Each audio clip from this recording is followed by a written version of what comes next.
moi, un truc que j'ai toujours dit, c'est je suis né pas spécialement riche, même plutôt pauvre.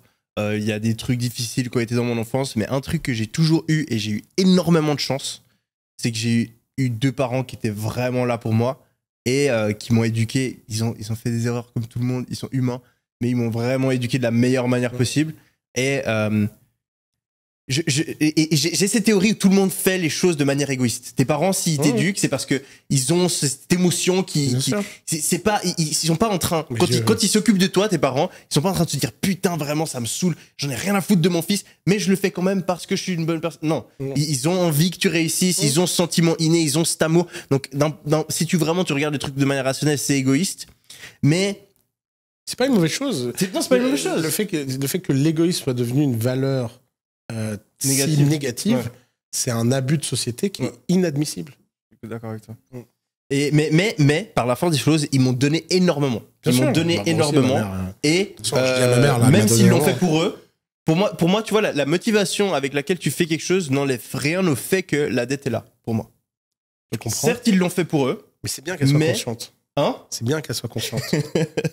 Le problème, c'est les dettes non conscientes. C'est vrai. Mais pour moi, là, tu parles de la dette que toi, tu as envers eux. Ouais. Et moi, je parle de la pire dette. La dette que toi, tu mets sur les gens pour qui tu t'es sacrifié.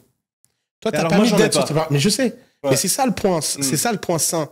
Moi, mon point sain, c'est que quand les gens disent je me suis transcendé pour quelqu'un d'autre, ils mettent sur ce quelqu'un d'autre une dette que le mec n'a pas demandé. Non, ça, c'est très malsain, je suis d'accord avec toi. Et de ce point de vue-là, moi, je suis très heureux d'avoir payé la maison de ma mère. Et j'ai été un des plus beaux jours de ma vie.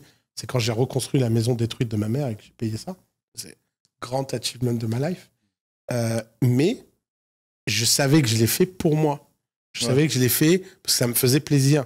Je savais que c'était une dette que je repayais à ma mère pour tout ce qu'elle avait fait pour moi et que jamais je repaierais ça. Mais à aucun moment, j'avais envie de lui dire, tu sais, j'ai travaillé dur pour cette maison. Ouais.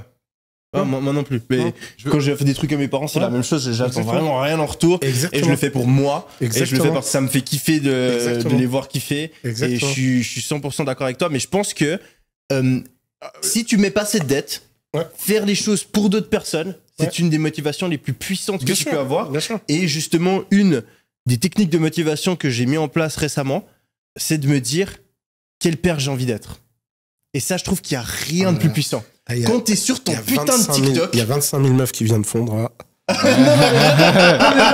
T'es sur ton TikTok, t'es en train de regarder TikTok dans ton lit et tout, et t'es là, mais attends, putain, est-ce que j'ai envie d'être ce type de père qui, quand il avait 26 ans, il était sur TikTok, il se masturbait, il foutait rien dans sa... Non, mais sérieusement, tu vois, j'ai envie que mes enfants, ils me voient comme un héros, un mec qui a tout défoncé, qui s'est donné à 200% et d'être un putain d'exemple. Et il n'y a rien de mieux comme motivation.